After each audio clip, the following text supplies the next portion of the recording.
Hello everyone, welcome to RK tutorial. So guys, APPSC group 2 మరియు ఇతర పోటీ పరీక్షలకు ప్రిపేర్ అవుతున్నటువంటి అభ్యర్థులకు ప్రతి ఉద్యోగానికి సంబంధించినటువంటి మెగా టెస్ట్ సిరీస్ మన యాప్లో లాంచ్ చేయడం జరిగిందండి.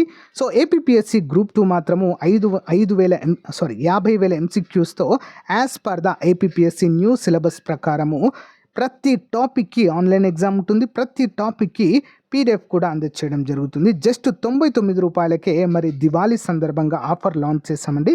సో తప్పకుండా తీసుకోవడానికి ట్రై చేయండి. లేటెస్ట్ అప్డేట్స్ అన్నీ కూడా ఇందులో యాడ్ చేయడము జరిగింది. ఇంకా ఇవే కాకుండా మిగతా ఆన్లైన్ టెస్ట్ సిరీస్లు కూడా అందుబాటులో ఉన్నాయి చాలా తక్కువ కాస్ట్లో.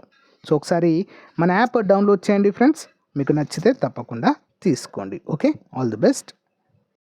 సో గైస్, ఈరోజు మనము డైలీ కరెంట్ అఫైర్స్ మరియు జీకేలో భాగంగా 5వ తారీఖు 11వ నెల 2024కు సంబంధించిన కరెంట్ అఫైర్స్ని చూద్దాం.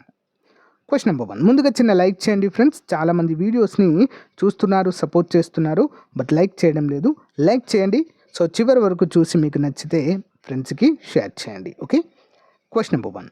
ఫైనాన్షియల్ సర్వీసెస్ ఇన్స్టిట్యూషన్ బ్యూరో యొక్క నూతన మేనేజింగ్ డైరెక్టర్ మరియు సిఇఓగా ఎవరిని నియమించారు? Who has been appointed as the new managing director and CEO of the Financial Services Institutions Bureau, FSIB? ఎవరండి? Option b, Rahul Bhave. చూద్దాం. ఆర్థిక రంగానికి ఒక ముఖ్యమైన అభివృద్ధిలో ఫైనాన్షియల్ సర్వీస్ ఇన్స్టిట్యూషన్ బ్యూరో ప్రస్తుతం ఐఎఫ్సిఐ లిమిటెడ్ యొక్క డిప్యూటీ మేనేజింగ్ డైరెక్టర్గా ఉన్న రాహుల్ భావేని మేనేజింగ్ డైరెక్టర్ మరియు సిఇఓగా పదవికి సిఫారసు చేసింది. ఎఫ్ఎస్ఐబి 4 అభ్యర్థులను వారి పనితీరు, మొత్తం అనుభవం మరియు ఏర్పాటు చేసిన ప్రమాణాలను పరిగణలోనికి తీసుకున్న తర్వాత ఈ సిఫారసు వస్తుంది. మరి భావేతో పాటుగా ఎఫ్ఎస్ఐబి ఐఐఎఫ్సిఎల్లో డిప్యూటీ మేనేజింగ్ డైరెక్టర్ పాత్ర కోసం ఐఐఎఫ్సిఎల్ ప్రాజెక్ట్ లిమిటెడ్ యొక్క సిఇఓ అయిన పలాష్ శ్రీవాస్తవాన్ని కూడా నియమించింది. ప్రధానమంత్రి నరేంద్ర మోదీ అధ్యక్షతన జరిగే కేబినెట్ నియామకాల కమిటీ తుది నియామక నిర్ణయాలను తీసుకుంటుంది. ఇంపార్టెంట్. Next one. న్యూఢిల్లీలో జరిగిన 7వ ఐఎస్ఏ అసెంబ్లీలో అంతర్జాతీయ సౌర కూటమి నూతన అధ్యక్ష దేశంగా ఏది ఎంపిక అయింది? Which country was elected as the new president of the International Solar Alliance at the 7th ISA assembly held in New Delhi? Answer option d అండి. ఏ మరియు బి రెండు సరైనవి. ఇండియా మరియు ఫ్రాన్స్ 2 దేశాలు అధ్యక్ష దేశాలుగా ఎంపికయ్యాయి. చూద్దాం. న్యూఢిల్లీలో జరిగిన 7వ ఐఎస్ఏ అసెంబ్లీలో అంతర్జాతీయ సౌర కూటమి అధ్యక్షుడిగా భారతదేశం మరియు ఫ్రాన్స్లు వరుసగా తిరిగి ఎన్నికయ్యారు. అసెంబ్లీ ప్రారంభ రోజు సందర్భంగా కేంద్ర నూతన మరియు పునరుత్పాదక ఇంధన శాఖ మంత్రి ప్రహ్లాద్ జోషి 2026 వరకు భారతదేశం అధ్యక్ష పదవిలో కొనసాగుతారని ప్రకటించారు. ఓకే. నెక్స్ట్. ద్వైపాక్షిక ఆర్మీ వ్యాయామం యొక్క 5వ ఎడిషన్ విన్బాక్స్ 2024 ఇండియా మరియు ఏ దేశానికి మధ్య నవంబర్ 4 నుండి 23 వరకు షెడ్యూల్ చేయబడింది? The 5th edition of a bilateral army exercise VINBAX 2024 between India and which country is scheduled from November 4th to 23? Answer option B అండి, వియత్నాం. వియత్నాం ఇండియా ద్వైపాక్షిక ఆర్మీ వ్యాయామం యొక్క 5వ ఎడిషన్ విన్బాక్స్ 2024 సోమవారం అంబాలాలో ప్రారంభమైంది. నవంబర్ 4 నుంచి 23 వరకు షెడ్యూల్ చేయబడిన ఈ వ్యాయామం అంబాలా మరియు చండీ మందిర్ రెండింటిలోనూ జరుగుతుంది. ఇది 2 దేశాల మధ్య సైనిక సహకారం మరియు పరస్పర చర్యను బలోపేతం చేయడానికి ఉద్దేశించబడింది. వ్యాయామం వివరాలు. విన్బాక్స్ 2024 ఫీల్డ్ ట్రైనింగ్ ఎక్సర్సైజ్గా నిర్వహించబడుతుంది. ఇది మునుపటి ఎడిషన్ల పరిధిని విస్తరిస్తుంది. Important. Okay. Next one. October 2024లో విడుదల చేసిన తాజా హెన్లీ పాస్పోర్ట్ ఇండెక్స్లో భారతదేశం ఏ స్థానంలో నిలిచింది? Where does India rank in the latest Henley passport index released in October 2024? Answer option A అండి, 83వ స్థానంలో ఉంది. చూద్దాం. 2024 2024లో విడుదల చేసిన హెన్లీ పాస్పోర్ట్ ఇండెక్స్లో సింగపూర్ మరోసారి ప్రపంచంలోనే అత్యంత శక్తివంతమైన పాస్పోర్ట్గా అవతరించింది. ఈ ఘనత దేశం యొక్క దృఢమైన ప్రపంచ స్థితి మరియు విస్తృతమైన దౌత్య సంబంధాలను ప్రతిబింబిస్తుంది. దాని పౌరులను ఆకట్టుకునే 195 దేశాలకు వీసా రహిత ప్రాప్యతను మంజూరు చేస్తుంది. ఈ కథనం ర్యాంకింగ్లు, వాటి వెనుక ఉన్న పద్ధతి మరియు ఇతర దేశాలతో పోల్చడం ప్రపంచ ప్రయాణానికి సంబంధించిన చిక్కులను హైలైట్ చేస్తుంది. మరి సింగపూర్ టాప్లో ఉందండి. తర్వాత స్థానాల్లో France, Germany, Italy, Japan, Spain ఇవన్నీ దేశాలు 2వ స్థానంలోనే పంచుకున్నాయండి. France, Germany, Italy, Japan, Spain. Okay, ఈ దేశాలలో ప్రతి ఒక్కటి తమ పౌరులకు 192 దేశాలకు వీసా రహిత యాక్సెస్ను అందిస్తుంది. ఈ భాగస్వామ్య ర్యాంక్ అంతర్జాతీయ ప్రయాణ రంగంలో యూరోపియన్ దేశాల ప్రాముఖ్యతను మరియు వారి బలమైన దౌత్య నెట్వర్క్ను వివరిస్తుంది. మరి అమెరికా ఎన్నో స్థానంలో ఉంది? 8. ఓకే, భారతదేశం 83వ స్థానంలో ఉంది. మన దేశం యొక్క వీసాతో 58 దేశాలకు వెళ్ళొచ్చండి. జస్ట్ పాస్పోర్ట్తో వీసా లేకుండానే 58 దేశాలకు మనము వెళ్ళవచ్చు. ఇటీవల అంతర్జాతీయ క్రికెట్ నుండి రిటైర్మెంట్ ప్రకటించిన క్రీడాకారుని పేరేంటి? Which player recently announced his retirement from international cricket? Answer option c, Wriddhiman Saha. చూద్దాం, వివరాలు క్లియర్గా ఉంటుంది. భారత wicket keeper batter Wriddhiman Saha దాదాపు 2 దశాబ్దాల సుదీర్ఘ కెరియర్కు ముగింపు పలికి క్రికెట్లోని అన్ని ఫార్మాట్ల నుంచి రిటైర్మెంట్ను అధికారికంగా ప్రకటించారు. సాహా ఆదివారం సోషల్ మీడియా పోస్ట్ ద్వారా వార్తలను పంచుకున్నారు. ప్రస్తుతం జరుగుతున్న రంజీ ట్రోఫీ తన చివరి సీజన్ అని పేర్కొన్నారు. మరి అతని అసాధారణమైన వికెట్ కీపింగ్ నైపుణ్యాలు మరియు బ్యాట్తో స్థిరమైన ఉనికికి పేరుగాంచిన సాహా భారత క్రికెట్లో ముఖ్యంగా టెస్ట్ అరేనాలో ప్రముఖ వ్యక్తిగా అయితే నిలిచారు. నెక్స్ట్ వన్, మొదటి ఆసియా బౌద్ధ సదస్సు 2024 నవంబర్ 6 నుంచి 16వ తేదీలలో ఈ నగరంలో షెడ్యూల్ చేయబడింది. First Asian Buddhist conference scheduled for 5th to 6th November 2024 in this city. ఎక్కడండి? ఆప్షన్ డి, న్యూఢిల్లీ అండి. మొదటి ఆసియా బౌద్ధ సదస్సు 2024 నవంబర్ 5, 6వ తేదీలలో న్యూఢిల్లీలో జరగనుంది.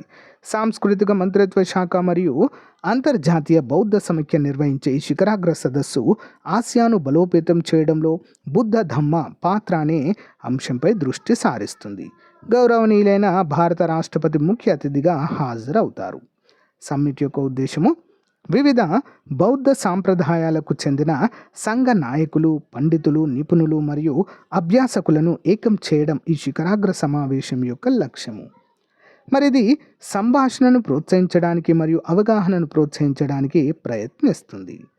ఈ కార్యక్రమం ఆసియా అంతటా బౌద్ధ సమాజం ఎదుర్కొంటున్న సమకాలిక సవాళ్లను పరిష్కరిస్తుంది. ఇంపార్టెంట్. నెక్స్ట్ వన్, కోడ్ మిల్లెట్లోని మైకోటాక్సిన్ కారణంగా 10 ఏనుగులు చనిపోయిన బంధవ్ఘాట్ టైగర్ రిజర్వ్ ఎక్కడ ఉంది? ఇది ఒక తృణధాన్యం అండి, కోడో మిల్లెట్ అనేటువంటిది. Where is the Bandhavgarh tiger reserve where 10 elephants die due to mycotoxin in kodo millet? ఎక్కడండి? మధ్యప్రదేశ్ అండి. చూద్దాం. మధ్యప్రదేశ్లోని బంధవ్ఘాట్ టైగర్ రిజర్వ్లో 13 మందకు చెందిన 10 ఏనుగులు చనిపోయాయి. కారణము కోడో మిల్లెట్ నుంచి వచ్చే మైకోటాక్సిన్ అని అనుమానిస్తున్నారు. ఈ ఘటన కోడో మిల్లెట్ యొక్క ప్రమాదాలను మరియు దాని సంభావ్య విషయాన్ని సూచిస్తుంది. అసలు కోడో మిల్లెట్ అంటే ఏంటండి? చూద్దాం. కోడో మిల్లెట్ శాస్త్రీయంగా పాస్పలం స్క్రోబిక్యులాటం అని పిలుస్తారు. ఇది భారతదేశంలో మరియు అనేక ఇతర దేశాలలో పండించే ఒక రకమైన ధాన్యము. దీనిని కోడ్రా మరియు వరుగు అని కూడా అంటారు. భారతదేశంలోని కోడో మిల్లెట్ అత్యధికంగా ఉత్పత్తి చేసే దేశాల్లో మధ్యప్రదేశ్ ఒకటి. ఇది ఉష్ణమండల మరియు ఉప ఉష్ణమండల వాతావరణంలో తరచుగా పేలవమైన నేలల్లో వృద్ధి చెందుతుంది. ఇంపార్టెంట్. నెక్స్ట్ వన్, వృక్ష శాస్త్రజ్ఞులు గ్యాస్ట్రోడియా లోహిటెన్సిస్ అనే కొత్త ఆర్చిడ్ జాతి ఇటీవల ఏ రాష్ట్రంలో కనుగొన్నారు? ఇన్ విచ్ స్టేట్ హ్యావ్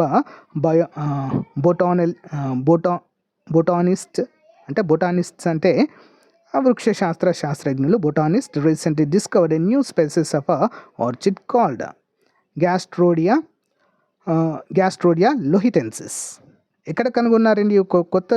కొత్త జాతికి చెందినటువంటి మొక్క అండి ఇది. ఓకే, ఆప్షన్ డి అరుణాచల్ ప్రదేశ్. వృక్ష శాస్త్రవేత్తలు గ్యాస్ట్రేడియం లోహిటెన్సిస్ అనే కొత్త ఆర్చిడ్ జాతిని కనుగొన్నట్లుగా ప్రకటించారు. అరుణాచల్ ప్రదేశ్లోని లోహిత్ జిల్లాలో ఈ ఘటన చోటు చేసుకుంది. ఇది భారతదేశపు ప్రత్యక్షమైన స్థానిక మొక్కల జాబితాకు జత చేస్తుంది. తేజు సమీపంలోని వెదురు పొదల్లో గ్యాస్ట్రోడియా లోహిటెన్సిస్ కనుగొనబడింది. దట్టమైన షీహెడ్ వాతావరణంలో వృద్ధి చెందుతుంది. ఆర్చిడ్ దాని నివాస స్థలంలో కనిపించే నిర్దిష్ట పరిస్థితులపై ఆధారపడుతుంది. ఇది పరిమిత సూర్యకాంతి ఉన్న ప్రాంతాల్లో పెరుగుతుంది. అరుదైన జాతికి చెందిన మొక్క. Okay, next one. తాజా ఖండాంతర బాలిస్టిక్ క్షిపణి హ్వాసాంగ్ 19 అనే పేరుతో విజయవంతమైన పరీక్షను నిర్వహించిన దేశం. Which country successfully testified the latest intercontinental ballistic missile ICBM named Hwasong 19? ఏ దేశం అండి మరి? ఆప్షన్ బి ఉత్తర కొరియా అండి. చూద్దాం. ఉత్తర కొరియా తన తాజా ఖండాంతర బాలిస్టిక్ క్షిపణిని హ్వాసాంగ్ 19 అని పిలిచే విజయవంతమైన పరీక్షను ప్రకటించింది. ఈ పరిణామము ప్రపంచవ్యాప్తంగా ఆందోళనను పెంచింది, ముఖ్యంగా ఉత్తర కొరియా యొక్క అభివృద్ధి చెందుతున్న క్షిపణి సాంకేతికత మరియు దాని సంభావ్య అణుసామర్థ్యాల గురించి. ది హ్వాసాంగ్ 19 అనేది ఉత్తర కొరియా ప్రభుత్వ మీడియా ప్రపంచంలోని అత్యంత బలమైన క్షిపణిగా పేర్కొంది. కొరియన్ సెంట్రల్ న్యూస్ ఏజెన్సీ ఇది మెరుగైన ఎత్తు మరియు విమాన వ్యవధిని కలిగి ఉందని పేర్కొంది. ఈ మెరుగుదలలు క్షిపణి ఒక ముఖ్యమైన ముప్పు అని సూచిస్తున్నాయి, ముఖ్యంగా యునైటెడ్ స్టేట్స్కు. ఓకే, next one. Additional questions. Indian Green Building Council నుంచి ధృవీకరణ పొందిన భారతదేశపు మొట్టమొదటి జూగా ఏ జూలాజికల్ పార్క్ నిలిచింది? Which zoological park has become India's first zoo to earn certification from the Indian Green Building Council? ఏంటండి అది? ఆన్సర్ ఆప్షన్ బి అండి, Durgesh Aranya zoological park, Himachal Pradesh. Kongrey typhoon ఇటీవల ఏ దేశాన్ని తాకింది? Typhoon Kongrey as a hit which country recently? Option A Taiwan అండి. జర్నలిస్టులపై నేరాలకు శిక్షార్హత లేని అంతర్జాతీయ దినోత్సవంను యుఎన్ ప్రతి సంవత్సరం ఇప్పుడు నిర్వహిస్తుంది. When is the international day to end impunity for crimes against journalists observed every year by the UN? Option B November 2 అండి. Vigilance awareness week 2024 theme ఏంటి? What is the theme of vigilance awareness week 2024? Option B దేశం యొక్క శ్రేయస్సు కోసం సమగ్రత సంస్కృతి. Next one. వార్తల్లో కనిపించిన మహాదేయ్ వన్యప్రాణుల అభయారణ్యం ఏ రాష్ట్రంలో ఉంది?